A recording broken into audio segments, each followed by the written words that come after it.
Hello everyone, आज हम बात करेंगे ब्लेक लाइवली के बारे में। तो कुछ स्टोरीज ऐसी होती हैं जो सिर्फ सेलिब्रिटी गॉसिप नहीं होती बल्कि एक बिगर पैटर्न रिवील करती हैं।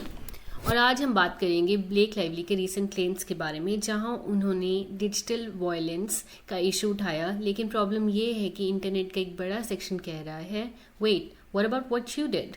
तो चलो शुरू करते हैं, शुरू से समझते हैं, क्योंकि ये सिचुएशन सरफेस पे सिंपल लग सकती है बट एक्चुअली काफ़ी लेयर्ड है।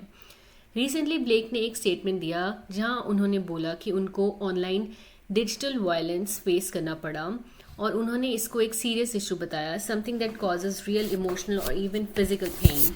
ऑन पेपर ये बात गलत नहीं है, ऑनलाइन हरासमेंट रियल होता है, लेकिन कंट्रोवर्सी यहाँ से स्टार्ट होती है क्योंकि जब ये स्टेटमेंट आया तब तक ऑलरेडी डजन्स नहीं बल्कि 100+ कंटेंट क्रिएटर्स इस केस में ड्रैग हो चुके थे। और ये कोई रैंडम लोग नहीं थे, ये यूट्यूबर्स, कमेंटेटर्स और इवन स्मॉल क्रिएटर्स थे जिन्हें एलिजिडली सबीनाज भेजे गए थे। उनसे क्या मांगा गया? उनके bank records, credit card details, personal information, addresses, phone numbers. अब आप खुद सोचो, अगर आप एक स्मॉल क्रिएटर हो या इवन एक नॉर्मल पर्सन हो जो सिर्फ ऑनलाइन ओपिनियन शेयर कर रहा है और सडनली आपको लीगल नोटिस मिलता है demanding a private financial data, that's not just scary, that's life disrupting. और इसी वजह से बैकलैश इतना इंटेंस हुआ। कुछ क्रिएटर्स ने ओपनली बोला कि ये सिचुएशन उनके लिए फाइनेंशियली डेवस्टेटिंग थी, लीगल फीस, स्ट्रेस, अनसर्टेनिटी। कुछ लोगों को 10,000 से $15,000 तक स्पेंड करना पड़ा सिर्फ अपने आप को प्रोटेक्ट करने के लिए। और सबसे शॉकिंग पार्ट, कुछ केसेस में लोगों के पास ऑलमोस्ट नो ऑडियंस थी, फिर भी वो टारगेट हुए।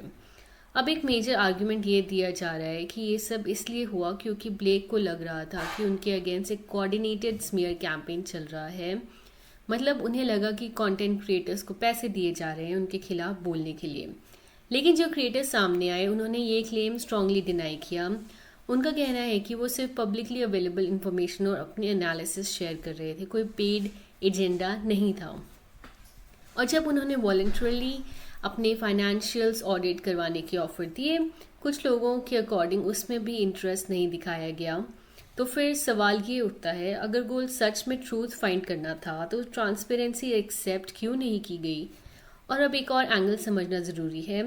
ब्लेक का जो रीसेंट स्टेटमेंट था जहां वो कह रही है कि don't get distracted by digital drama, उसको लोग हिपोक्रिटिकल कह रहे हैं क्योंकि क्रिटिक्स का कहना है जो सिचुएशन अब डिजिटल ड्रामा लग रही है वो एक्चुअली उन्हीं एक्शंस का रिजल्ट है जो पहले लिए गए।